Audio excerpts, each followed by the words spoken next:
Hahnemann, कैसे हैं सब? काफ़ी सारे दिनों के बाद हम ऑर्गेनन को कंटिन्यू कर रहे हैं। होप आपने अभी तक के सारे जो एपोरिज्म्स अपलोड किए गए हैं वो सुने होंगे, चिंतन किया होगा, मनन किया होगा, और उसमें जो सत्य होगा वो आपकी प्रैक्टिस में अप्लाई भी किया होगा। हम एक एक एपोरिज्म को हनीमैन साहब के नज़रिए से देख रहे हैं। जितना हम उनके नज़दीक जाने का हो सके उतना ज़्यादा प्रयास कर रहे हैं कि वो हमें क्या बताना चाह रहे हैं। तो उसी में एक कड़ी आगे जोड़ते हुए आज हम चर्चा करेंगे एपोरिज्म नंबर 39 के ऊपर।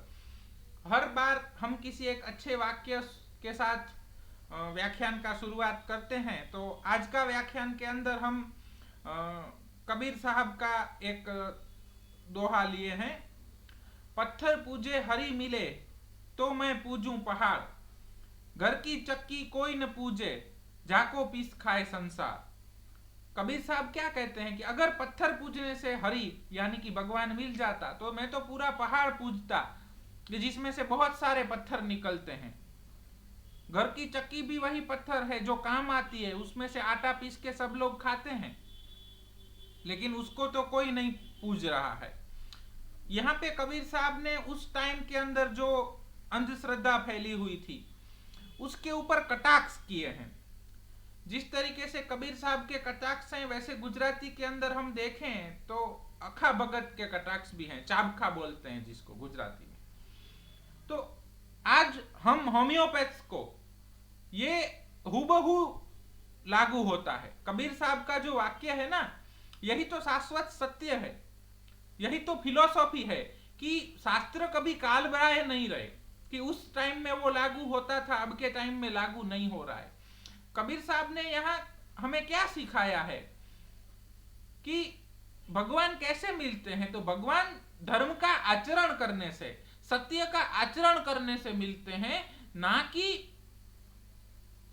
पूजा कर मतलब मूर्ति पूजा करने से। उन्होंने उस समय में वो मूर्ति पूजा के विरोधी रहे। हम किसी की निंदा नहीं कर रहे हैं और नहीं कह रहे हैं कि आप मूर्ति पूजा न कीजिए, जिसकी जैसी श्रद्धा वो कर सकता है।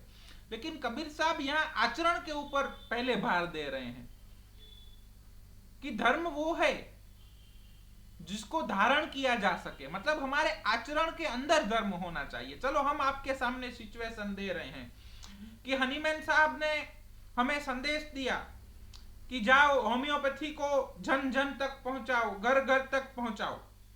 और उसके बाद हम गए, ना तो लॉ ऑफ सिमिलिया देख रहे हैं, ना लॉ ऑफ सिंप्लेक्स देख रहे हैं, ना मोनोफार्मेसी देख रहे हैं, कुछ भी नहीं। अपने को जैसे मजा आए वैसे होम्योपैथिक दवाइयों का यूज कर करके हम लोगों को दवाई दे रहे हैं, और हर बार बोलते हैं जय होम्योपैथी जय हनीमैन, जय होम्योपैथी जय हनीमैन।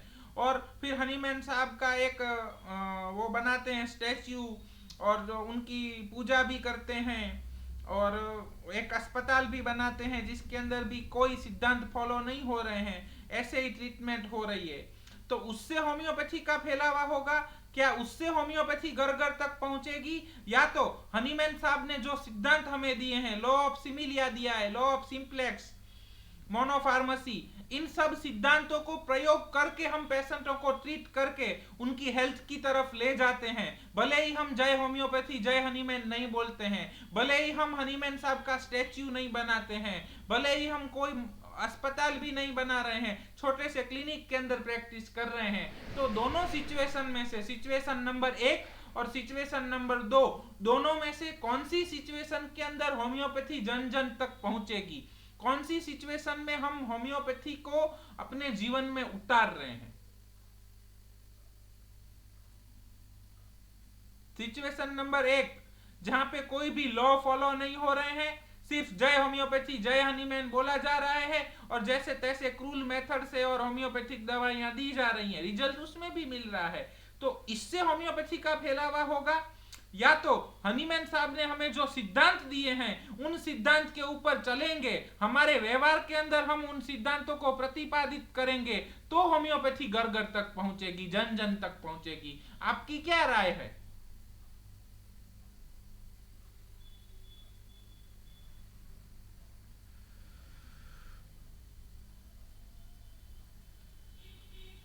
आवाज आ रही है?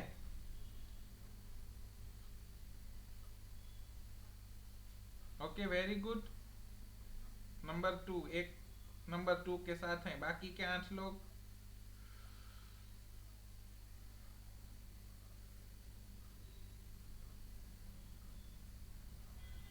सो गए हैं। ओके, तो वही चीज कबीर साहब इतने सालों पहले कह के गए हैं कि भगवान ने जो मार्ग बताया है, जो धर्म का मार्ग है, उस धर्म को हमारे आचरण के अंदर लाइए। उन्होंने इसी के ऊपर कटाक्ष किया है। मालूम चल रहा है? हम भी क्या कर रहे हैं?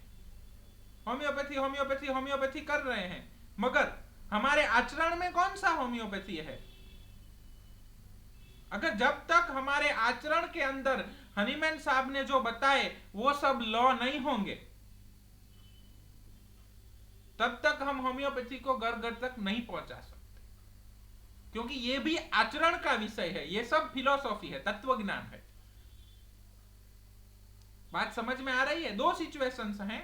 हनीमैन साहब ने हमें कहा कि ये होम्योपैथी अच्छा सिस्टम है और इसको ले जाके लोगों तक पहुंचाइए, और हमने प्रैक्टिस शुरू किया, जिसके अंदर हम ना ही लॉ ऑफ सिमिलिया देख रहे हैं, ना लॉ ऑफ सिंप्लेक्स, ना मोनोफार्मेसी। जैसे तैसे रिजल्ट मिले, जो भी मेथड मिले, क्रूल मेथड मिले, जैसे भी मिले, हम दवाई दे देते हैं, और हर बार दवाई देते देते बोलते हैं जय हनीमैन जय होम्योपैथी, जय हनीमैन जय होम्योपैथी। फिर हनीमैन साहब का बड़ा सा स्टैच्यू बनाते हैं, बगल में अस्पताल है, उसके लिए भी बहुत बड़ा अस्पताल है, उसके अंदर भी कोई नियम वियम फॉलो नहीं हो रहे हैं। और सिचुएशन नंबर 2 है कि जिसमें ना ही हम हनीमैन साहब का स्टैच्यू बनाते हैं, ना जय हनीमैन जय होम्योपैथी बोलते हैं, ना बड़ा अस्पताल बनाते हैं, ना कुछ करते हैं, बस अपनी प्रैक्टिस के अंदर हनीमैन साहब ने जो लॉज बताए हैं उन लॉ को अपनी प्रैक्टिस में लगा के उस तरीके से प्रैक्टिस करते हैं। तो दोनों सिचुएशन में से कौन सी सिचुएशन के अंदर होम्योपैथी लोगों तक पहुंच पाएगी? या तो हम कह सकते हैं कि वो होम्योपैथी का आचरण कहा जा सकेगा।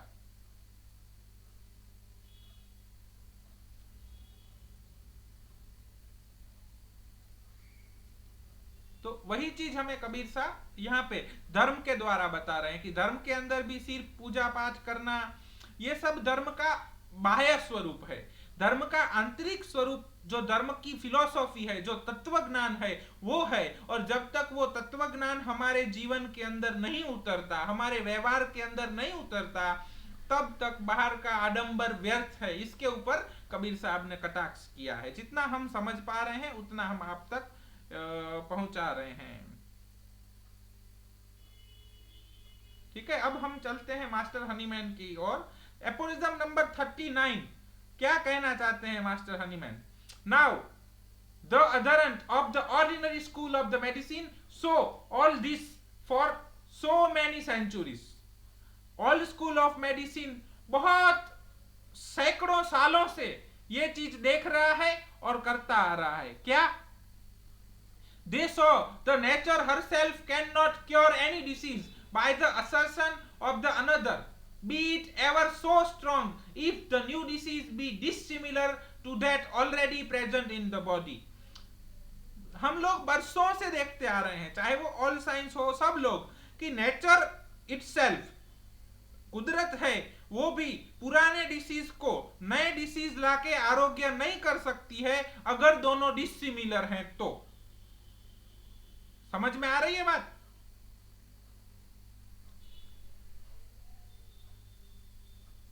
एक डिसीज से दूसरे डिसीज को क्योर करना है, चाहे वो नेचुरल हो चाहे आर्टिफिशियल हो, लेकिन क्योर करना है तो एपोरिज्म नंबर 26 के मुताबिक दोनों सिमिलर होने चाहिए।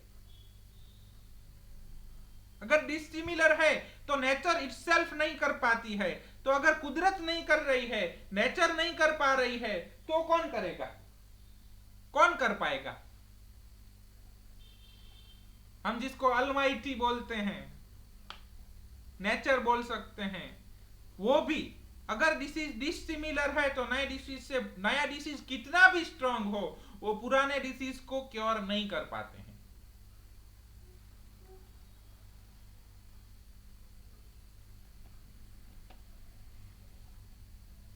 हनीमैन कहते हैं, what shall we think of them that they nevertheless went on treating chronic disease with allopathic remedies, namely with medicines and prescription capable of producing God knows what morbid state, almost invariably. However, one disease dissimilar to the disease to be the cure.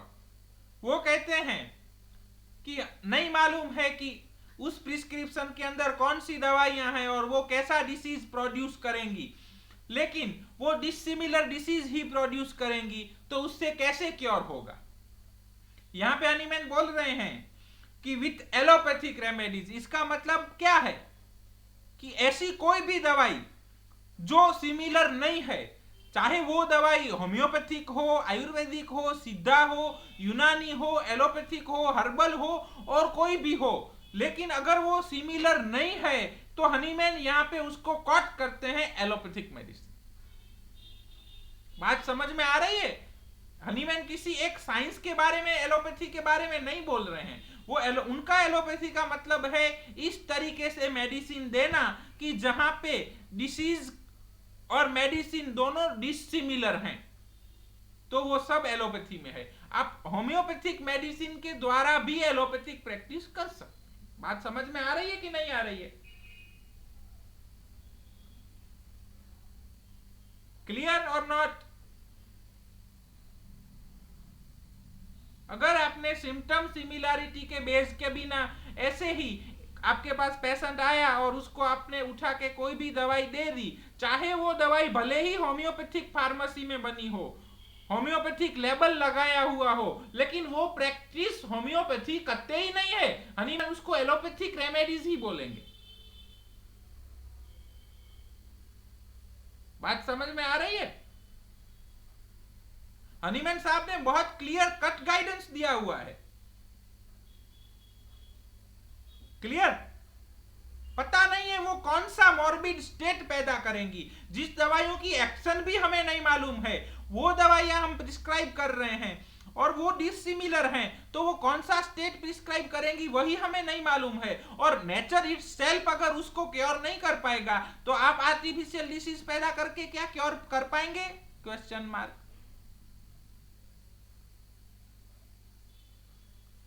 And even through physician did not hitherto observe nature attentively, the miserable result of their treatment should have taught them that they were pursuing an inappropriate, a false path. अगर physician वो भी observe करेगा nature को और अपनी process को, तो उसको भी मालूम चलेगा कि वो गलत रास्ते के ऊपर है। अगेन हनीमैन एपोरिज्म नंबर 1 के अंदर भी फिजिशियन शब्द यूज किए हैं, यहां पे भी वो फिजिशियन शब्द यूज करते हैं। तो फिजिशियन का क्या मतलब है? क्यों हनीमैन सर ने यहां पे फिजिशियन शब्द ही लिखा? क्यों डॉक्टर नहीं लिखा, होम्योपैथ नहीं लिखा, मास्टर नहीं लिखा और फिजिशियन ही लिखा? एनीवन कोई बताएगा?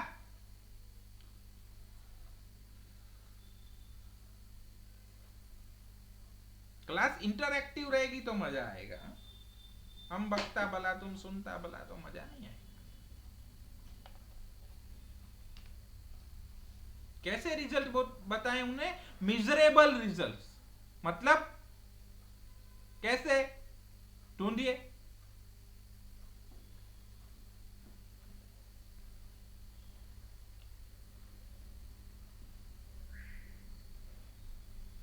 आवाज आ रही है आप तक? उन्होंने फिजिशियन लिखा। फिजिक्स का मतलब क्या होता है? आपने साइंस में फिजिक्स का पढ़ाई किया है कि नहीं किया है? फिजिक्स का मतलब होता है नेचर, और फिजिशियन का मतलब होता है ऐसा इंसान कि जो नेचुरल लॉज के बारे में जानता है, जो कंटिन्यूअस ऑब्जर्व करता है। होम्योपैथी कंटिन्यूअस अपने बारे में भी अवेयर रहने की एक अवस्था है। हनीमैन हमें भी यहां पे गाइडेंस दे रहे हैं कि फिजिशियन को अपनी ट्रीटमेंट देने के बाद ऑब्जर्व करना है कि क्या होता है, रिजल्ट कैसे आते हैं, मिजरेबल हैं या क्योर की तरफ हैं? What you mean by miserable? Anybody?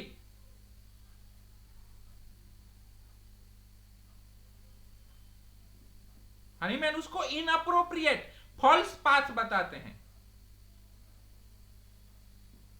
Yes, very good. Miserable means not good, dangerous. बात समझ में आ रही है? आपने कोई भी मेडिसिन दी, कोई भी सब्सटेंस दिया, उसके बाद हमें ऑब्जर्व करना है, और ऑब्जर्व के अंदर हमें देखना है कि जो हमें मिल रहा है, जो पिक्चर मिल रहा है, वो पिक्चर किस बाजू है? क्योर की बाजू जा रहा है कि पेशेंट को सफरिंग बढ़ा रहा है? बात समझ में आ रही है? हनीमैन ने यही गाइडेंस दिया है हमें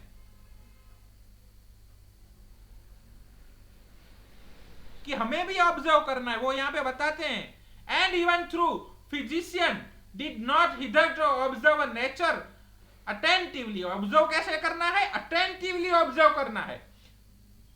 result of that treatment should have taught them. हमें कैसे सीखने को मिलेगा? जिस हमारे जो मिजरेबल रिजल्ट है वही सिखाएंगे। अगर ओल्ड स्कूल के फिजिशियन देखेंगे तो वो खुद सीखेंगे। That they were pursuing an inappropriate or false path, वो गलत रास्ते के ऊपर हैं। बात समझ में आ गई? यहाँ पे ओल्ड स्कूल का मतलब कोई एक साइंस के बारे में नहीं है, उन सब लोगों के बारे में है कि जो उन सब अप्रोचेस के बारे में है कि जहां पे सिम्टम सिमिलैरिटी के बेस के बिना दवाई दी जाती है। बात समझ में आई? Did they not perceive when they employed, as was their custom, an aggressive allopathic treatment in a chronic disease, that therapy they only create an artificial disease dissimilar to the original one, which has long as it was kept up merely held in abeyance, merely suppressed, merely suspend the original disease, which latter, however, always return and must return as soon as the diminished strength of the patient no longer admitted of a continuous of the allopathic attack on the life. Hahnemann कैसे शब्दों का इस्तेमाल कर रहे हैं, हमें यह देखना है कि वो नहीं मान रहे हैं और कंटिन्यू कंटिन्यू कंटिन्यू पेशेंट को दवाई दिए जा रहे हैं और पेशेंट के अंदर डिसिमिलर आर्टिफिशियल डिसीज पैदा किया जाएगा। सो हमने देखा कि when two similar disease meet in the body तो क्या होता है। यहां पे हनीमैन हमें बताते हैं when two dissimilar disease meet in the body तो क्या होता है। मेरली सप्रेस्ड, पहली संभावना क्या है? सप्रेशन। जो न्यू कमर होगा वो ओल्ड डिसीज को सप्रेस कर देगा। Merely suspended the original disease, या तो सस्पेंड कर देगा, वो थोड़े टाइम के लिए दब जाएगा, न्यू जो आएगा वो अपना कोर्स खत्म कर लेगा और बाद में ओरिजिनल डिसीज वापिस आ जाएगा।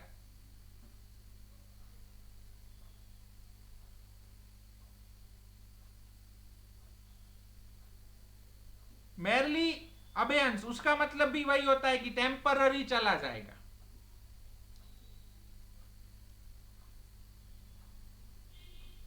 बात समझ में आ रही है? जब आप डिसिमिलर मेडिसिन के साथ किसी भी डिसीज को ट्रीट करते हैं तो वो मेडिसिन किसी भी पथी की हो, हनीमैन के लिए होम्योपैथी मतलब लॉ ऑफ सिमिलिया। हनीमैन जहां जहां होम्योपैथी की बात करते हैं उसका मतलब होता है लॉ ऑफ सिमिलिया, और जहां जहां एलोपैथी की बात करते हैं उसका मतलब होता है जहां लॉ ऑफ सिमिलिया फॉलो नहीं होता है, भले ही आप होम्योपैथिक दवाइयों का प्रयोग करते हो। बात क्लियर हो रही है? समझ में आ रही है? होम्योपैथिक दवाइयों का प्रयोग करना उसका मतलब ये नहीं है कि आप होम्योपैथी कर रहे हैं।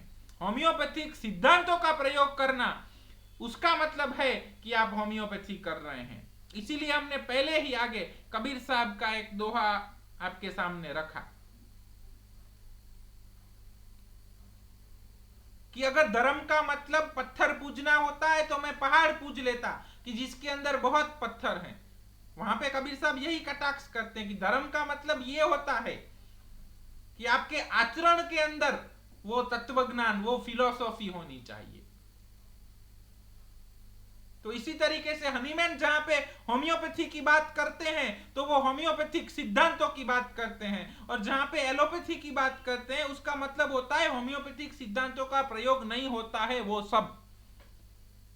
तो वहां पे आर्टिफिशियल डिसीज पैदा होगा जो डिसिमिलर है, तो वो क्या करेगा, वो ओल्ड डिसीज को थोड़े टाइम के लिए दबा देगा। तो तब आपको लगेगा कि हाँ ओल्ड डिसीज चला गया, लेकिन वो इसीलिए चला गया है क्योंकि आपने आर्टिफिशियल स्ट्रॉन्ग डिसीज पैदा किया है। जैसे ही आपका आर्टिफिशियल स्ट्रॉन्ग डिसीज चला जाएगा वो ओल्ड डिसीज वापस आ जाएगा। बात समझ में आ रही है? और इस प्रक्रिया से पेशेंट की जो स्ट्रेंथ है वो धीरे धीरे घटती जाएगी, और पेशेंट ऐसे कितने अटैक सहन कर पाएगा, अल्टीमेटली वो इनक्योरेबल पैथोलॉजीज की तरफ और डेथ की तरफ जाएगा, उसकी सफरिंग बढ़ती जाएगी। वो अपनी जिंदगी में ऐसे कितने अटैक सहन करेगा, हनीमैन पूछ रहे हैं। क्लियर? इतना समझ में आया? अगर कुछ न समझा हो तो पूछिए, कुछ समझ न आया हो तो पूछ सकते हैं। क्लियर हुआ? Artificial disease produced by any medicine, it can be homeopathic medicine, it can be other medicine, जहां पे आप बिना सिद्धांतों के कंटिन्यूअस दवाई का प्रयोग करते हैं तो वो दवाई जाके अंदर क्या करेगी, आर्टिफिशियल डिसीज पैदा करेगी, कोई भी दवाई हो। लेकिन अगर आप लॉ ऑफ सिमिलिया के हिसाब से वो दवाई दे रहे हैं तो वो सिमिलर डिसीज पैदा करेगी, और सिमिलर डिसीज पैदा हुआ तो according to nature's law natural disease cure हो जाएगा। कोई भी सब्सटेंस है जो अल्टर कर सकता है लाइफ को, इसका मतलब वो आर्टिफिशियल डिसीज प्रोड्यूस किया उसने। मैंने कोई सब्सटेंस खाया और दूसरे दिन डायरिया हो गया तो इसका मतलब क्या हुआ कि उस सब्सटेंस ने मेरे अंदर आर्टिफिशियल डिसीज पैदा किया। बात समझ में आ रही है?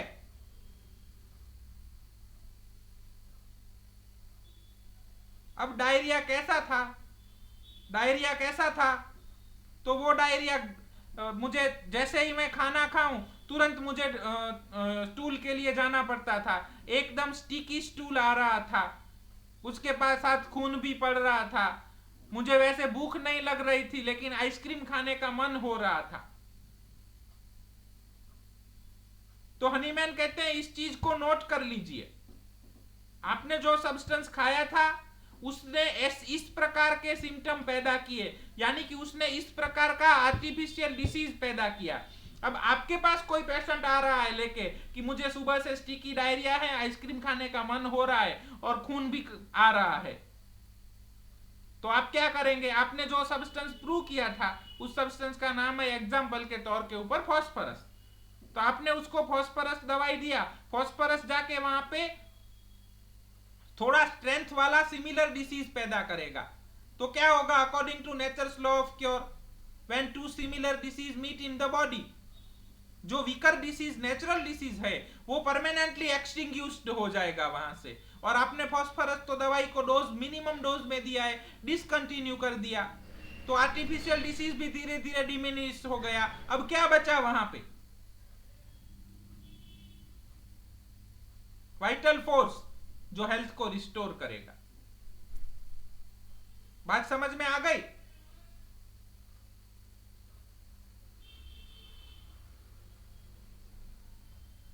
लेकिन जब पेशेंट आपने वो सब्सटेंस खाया, उसमें डायरिया हुआ, स्टिकी स्टूल हुआ, ब्लीडिंग हुआ और आइसक्रीम डिजायर, आपको ऐसे सिम्टम मिले। अब आपके पास पेशेंट आता है, उसको डायरिया नहीं है, उसको आइसक्रीम डिजायर नहीं है, लेकिन उसको हॉट वाटर डिजायर है, उसको स्टूल स्टिकी नहीं आ रहा है, ड्राई आ रहा है, फिर भी आप उसको फॉस्फोरस खिला रहे हैं, तो क्या होगा, फॉस्फोरस वहां जाके अपना आर्टिफिशियल डिसीज पैदा करेगा। आर्टिफिशियल डिसीज पैदा किया तो जब तक आप फॉस्फोरस खिलाएंगे शायद थोड़े दिन तक मरीज को कंप्लेन में थोड़ा बहुत रिलीफ मिलेगा, लेकिन जैसे ही आपने फॉस्फोरस बंद किया थोड़े टाइम में उसको वापिस वो कंप्लेन रीअपियर हो जाएगी। बात समझ में आ रही है?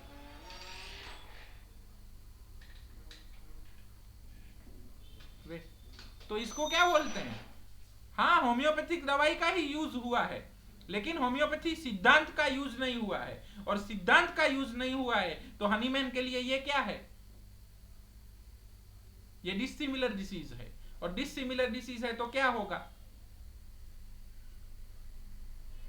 Always return.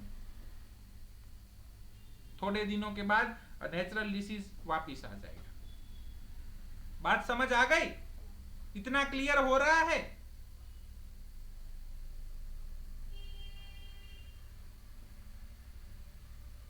इतना क्लियर हुआ? सभी रिप्लाई कीजिए जी। एक ही व्यक्ति रिप्लाई कर रहे हैं और सब लोग सो गए हैं क्या?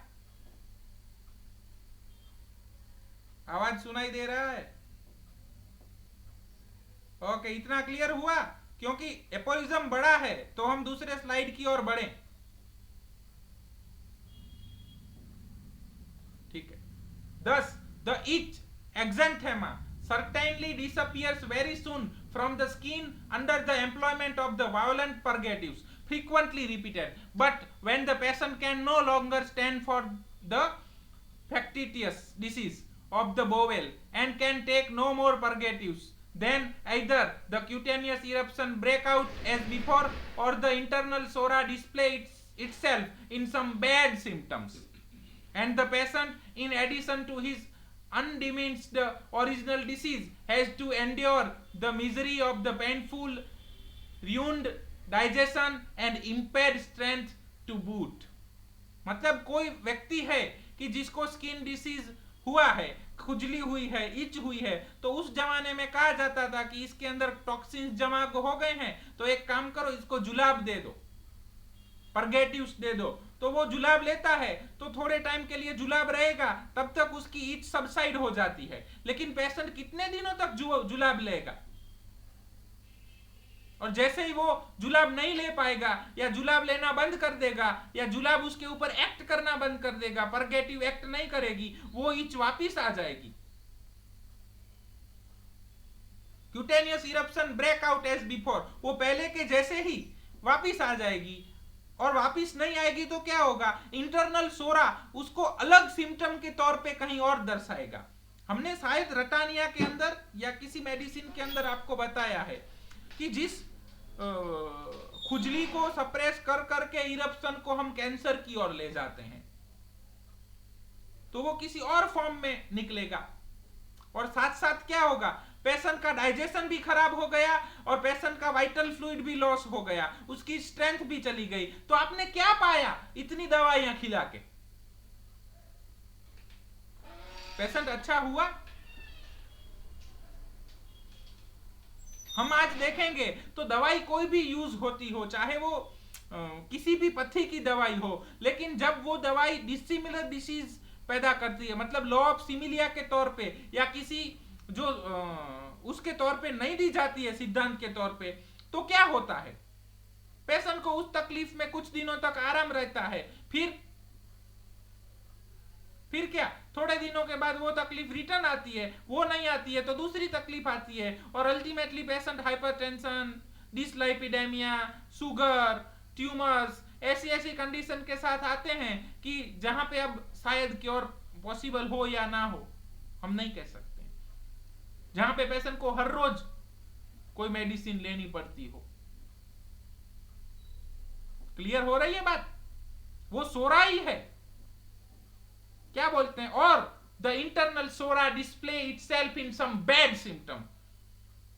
एक हमारे मरीज थे तो उनको मेट्रोरेजिया की तकलीफ थी, मेनोपोजल एज के अंदर ब्लीडिंग बहुत हो रहा था, महीने में 10 दिन 12 दिन ब्लीडिंग होता रहता।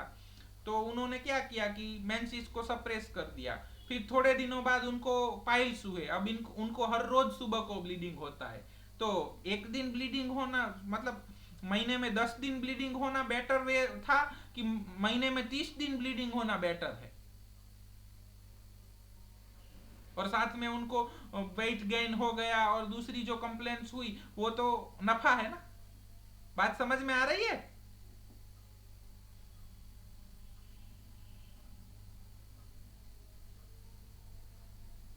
क्लियर और नॉट?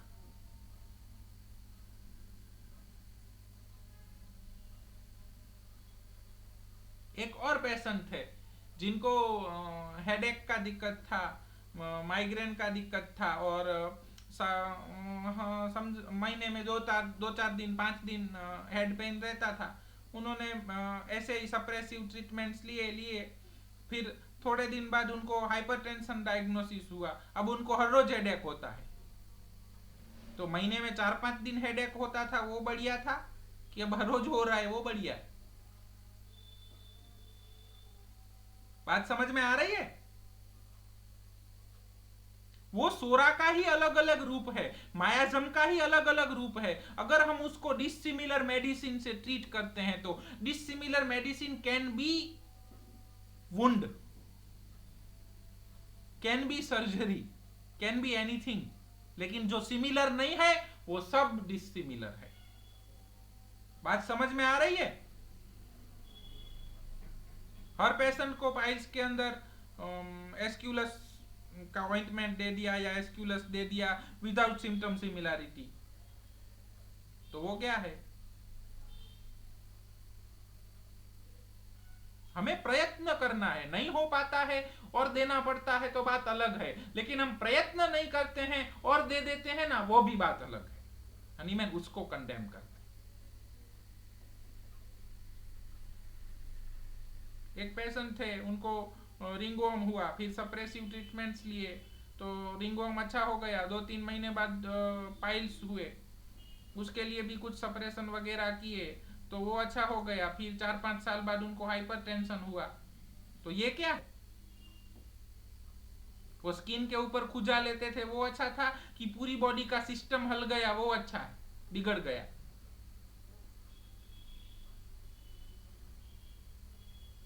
अब तक बात पहुंच रही है? वो सोराई है जिसने रिंगवर्म दिया, वो सोराई है जिसने पाइल्स दिया, वो सोराई है जिसने ब्लड प्रेशर दिया, लेकिन उसको डिसिमिलर मेडिसिन के साथ ट्रीट किया गया तब। क्लियर? आगे बढ़े या अभी कोई डाउट है?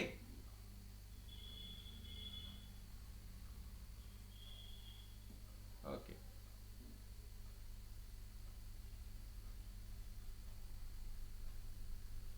So also when the ordinary physician keep up artificial ulceration of the skin and issue on the exertion of the body with the view of thereby eradicating a chronic disease, they can never cure them by that means. As such, artificial cutaneous ulcer are quite alien and allopathic to the internal affection.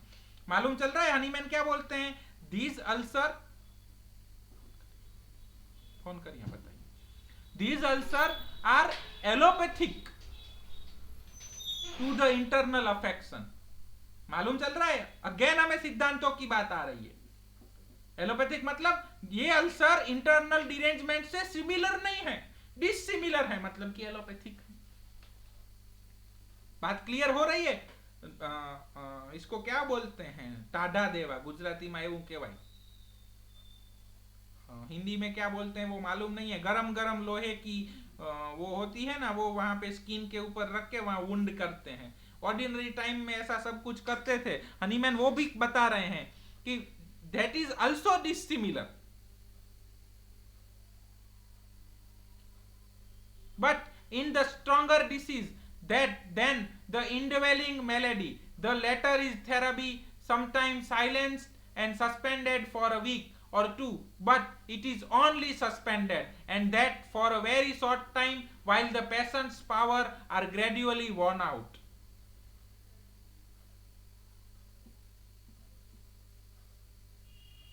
टाढ़ा देवा डाम देवो गुजराती में उनके लोहे को या कुछ को गर्म करते हैं और उसको लगाते हैं। काफी सारे साइकेट्री पेशेंट्स के अंदर ऐसा किया जाता था पुराने जमाने में। तो हनीमैन वो कंडेम कर रहे हैं, सिद्धांतों के तौर पे बता रहे हैं कि वो सिमिलर नहीं है। आपको अगर कहीं भी किसी एक डायनेमिक एनर्जी को दूसरी डायनेमिक एनर्जी से हटाना है तो दे मस्ट बी सिमिलर। ये होम्योपैथिक लॉ। बात समझ में आ रही है? तो हनीमैन कंडेम कर रहे हैं कि उस तरीके से वो बर्न करना या वुंड करना वो भी एलोपैथिक टू इंटरनल डिसीज है, हमें वो नहीं करना है। बात समझ गए?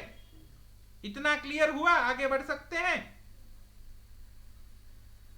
कि और कोई प्रश्न है?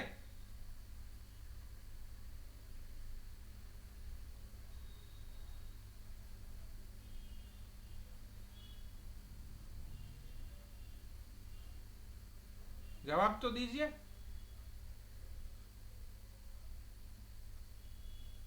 तो हनीमैन कंडेम कर रहे हैं। हाँ, सबका अपना अपना शास्त्र होता है। जी पाटिल सर कहिए।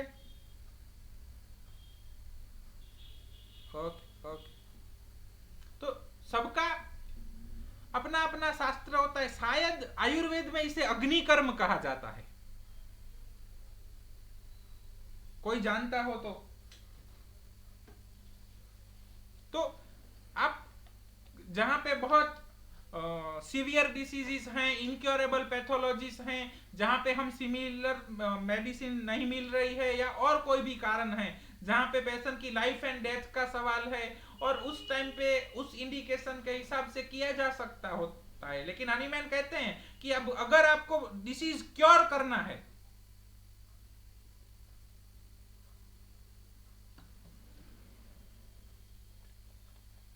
डिसीज क्योर करना है तो वो उससे नहीं होगा। उससे patient gradually worn out, patient की स्ट्रेंथ कम होगी, पेशेंट कंटिन्यूअस इंटीरियर डिसीज से सफर करेगा। ग्रेजुअली वॉर्न आउट है ना, patients powers are gradually worn out. Skin से mucous membrane, respiratory, GIT tract, abdomen, liver, kidney, pancreas, heart, brain, mind. अगर किसी एक मेडिसिन आपने दिया और उस मेडिसिन की अब इफेक्ट नहीं हो रही है और सिम्टम्स कुछ चले गए हैं, कुछ शायद नहीं आए हैं, तो फिर से टोटालिटी बनाइए और जो मेडिसिन आती है वो दीजिए। It can be complementary, it can be not, क्योंकि कंप्लीमेंट्री कुछ डॉक्टरों का अपना एक्सपीरियंस रहा है। सो अगर उसके कंप्लीमेंट्री के सिम्टम मिल रहे हैं तो दे सकते हैं, लेकिन सिम्टम के बिना कुछ भी नहीं, क्योंकि हमें सिर्फ similar type of the disease ही पैदा करना है। अगर डिसिमिलर डिसीज पैदा करेंगे तो वो क्या हो जाएगा? Allopathic to the patient. Clear? Epilepsy suppressed for many years by means of issue invariably recurred and in an aggravated form when they were allowed to help up, as Pachlin and other testify. But purgatives for each and issues for the epilepsy cannot be more heterogeneous, more dissimilar deranging agents, cannot be more allopathic, more exhausting mode of treatment than are the customary prescriptions.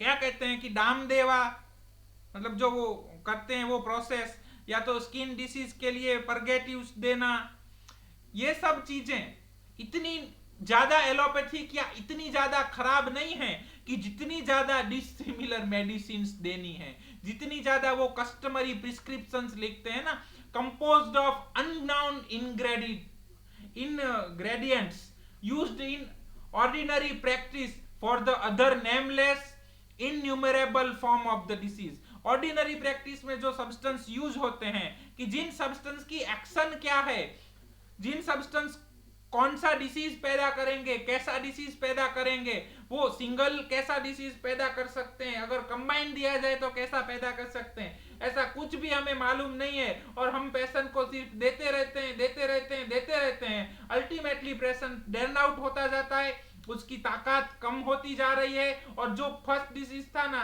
वो भी cure नहीं होता है, वो या तो उसी form में या तो उससे भी खराब।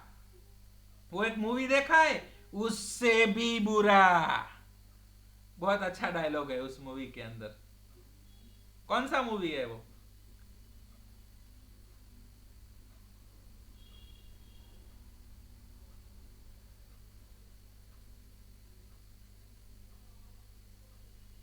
साउथ का एक बहुत बढ़िया मूवी है, कौन सा है, शायद आई। उसके अंदर बार बार ये डायलॉग आता है। तो वो क्या है, वो मायाजम है, तुम मुझे सप्रेस कर रहे हो, अब मैं तुम्हें रिटर्न दूंगा। क्या वही डिसीज दोगे? उससे भी बुरा। समझ में आ रही है? वो डिसीज भी वर्स्ट कंडीशन में आ सकता है, एग्रेसिव सिम्टोमेटोलॉजी के साथ आ सकता है, या तो डिसीज का इंटीरियोराइजेशन होगा, उससे भी खराब खराब खराब खराब डिसीज आएंगे, जिसको नाम भी हमें शायद नहीं मालूम होगा। हनीमैन कहते हैं शायद परगेटिव्स देना या ऐसा कुछ करना, ये तो उतना खराब नहीं है कि जितना मेडिसिन देना है। These likewise do nothing but debilate, ये कुछ नहीं करते हैं, लेकिन क्या करते हैं? डेबिलेट, मतलब उसकी शक्ति खींच लेते हैं। एंड ओनली सप्रेस और suspend the melody for a short time, उस मेलेडी को, उस रोग को थोड़े समय के लिए दबा देते हैं।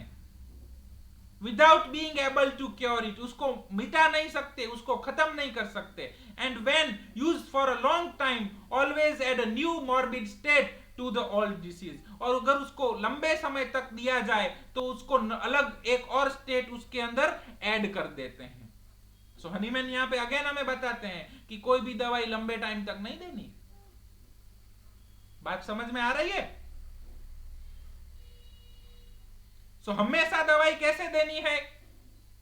On the basis of the law of similia, दवाई को प्रूव करते समय दवाई ने जो सिम्टम पैदा किए हैं, अगर वैसे के वैसे ही कोई सिम्टम हमें मरीज के अंदर मिलते हैं तो ही उस दवाई को हम प्रयोग कर सकते हैं, और तो ही उसको होम्योपैथिक कहा जाएगा। अपने अजम्पशन के बेस के ऊपर, हमारी थियरियों के बेस के ऊपर, हमारे कुछ वो क्या बोलते हैं उसको, जिसको देख के दवाइयों के इंडिकेशन लिया जाता है, डॉक्ट्राइन ऑफ सिग्नेचर के अंदर हमारे कुछ दूसरे लॉजिक लगा के हम उस दवाई को पेशेंट को देते हैं, तो वो भी एलोपैथिक टू दैट पेशेंट होगी। क्योंकि हनीमैन एक ही बात बताते हैं, प्रूविंग करो, और प्रूविंग के दरमियान जो सिम्टम मिले, वैसे सिम्टम अगर डिसीज के अंदर मिल रहे हैं तो ही वो मेडिसिन देना चाहिए, और उसको होम्योपैथिक मेडिसिन कहा जाना चाहिए। अगर वो नहीं कर रहे हैं, उसके अलावा आप कोई भी सब्सटेंस यूज करते हैं, चाहे वो दवाई किसी भी, चाहे वो दवाई होम्योपैथिक ही क्यों ना हो, लेकिन वो अगर लॉ ऑफ सिमिलिया के ऊपर बेस्ड नहीं है, आप कोई भी दवाई प्रयोग करें, अगर उसके प्रूविंग के सिवा के कुछ सिम्टम लेके कर रहे हैं, या तो कुछ अजम्पशन के बेस के ऊपर है, चाहे कुछ तर्क लगा के है, लेकिन जो प्रूविंग का नहीं है, और उसके अंदर ऐड कर सकते हैं कि क्लिनिकल एक्सपीरियंस, हम वो कंफर्मेटरी ले सकते हैं। प्रूविंग को अवॉइड करके क्लिनिकल के बेस के ऊपर भी प्रिस्क्रिप्शन करने का कंडेम कर रहे हैं हनीमैन, क्योंकि अनुभव बदल सकता है, सिद्धांत नहीं बदलते, सत्य एक होता है। जैसे एक हाथी को अंधों के समूह को दिखाया जाता है तो सब अपना अलग अलग मंतव्य देते हैं, उनका सबका अपना अपना अनुभव है, वैसे ही सबका अलग अलग अनुभव हो सकता है, लेकिन वो हाथी तो हाथी है और वही सत्य है। तो अजम्पशन के बेस के ऊपर, विदाउट सिम्टम सिमिलैरिटी, थियरियों के बेस के ऊपर, ऐसे सिम्टम के बेस के ऊपर कि जो प्रूविंग के अंदर नहीं मिले हैं, और दवाइयों का प्रयोग करना, सब्सटेंस का प्रयोग करना, that all are allopathic to the patient. और वो सब क्या करेंगे? वो कुछ समय तक नेचुरल डिसीज को सस्पेंड करेंगे या सप्रेस करेंगे, लेकिन थोड़े समय के बाद डिसीज वापस आएगा, उसी फॉर्म में, एग्रावेटेड फॉर्म में, सीवियर फॉर्म में, या अपना स्थान बदल के, नाम बदल के, लेकिन किसी ना किसी तरह वापिस आएगा, और patient as a whole cure नहीं होगा। बात क्लियर हुई कि नहीं हुई?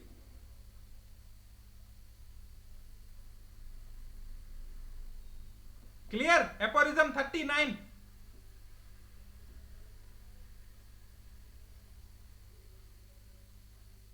रिजल्ट सबको मिलता है, जैसे भी जो प्रैक्टिस कर रहे हैं रिजल्ट सबको मिलता है, पर वो रिजल्ट क्या हो सकता है वो हनीमैन बताते हैं।